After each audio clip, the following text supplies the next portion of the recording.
இதுதான் சாவி, இங்கே தான் போடணும். இப்படி போட்டு திருப்பணும்னா இங்கே ஆன் ஆகிடும். ஹை படின்னு வந்துருச்சுங்களா. ஸோ உங்களுக்கு இந்த MT-15 ஃபுல்லி டிஜிட்டல் டிஸ்பிளே.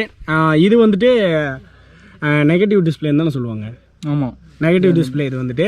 ஏன்னா லைட்டாக பிளாக் அண்ட் ஒயிட் மாதிரி இருக்கும். அதனால் இதில் உங்களுக்கு என்னென்ன கொடுத்துருக்காங்கன்னு பார்த்தீங்கன்னா கியர் நியூட்ரல் பண்ணிக்கலாம். ஸோ கியர் இண்டிகேட்டர் பொசிஷன் இந்த கார்னர் இன்னும் கொஞ்சம் ஜூம்போ. ஸோ இங்கே வந்துட்டு கியர் இண்டிகேட்டர் பொசிஷன் இங்கே பாருங்கள். ஃபஸ்ட் கியரு சைன் கியர் உழுவாது, ஏன்னா MT-ல அது ஒரு இதுக்காக கொடுத்துருப்பாங்க, சேஃப்டி ஃபீச்சர்ஸ்க்காக கொடுத்துருக்காங்க. இங்கே வந்துட்டு கியர் இண்டிகேஷன் பொசிஷன். அப்புறம் இந்த இது வந்துட்டு உங்களுக்கு RPM மீட்ரு. அப்புறம் இங்கே ஃபியூல் கேஜ் கொடுத்துருக்காங்க.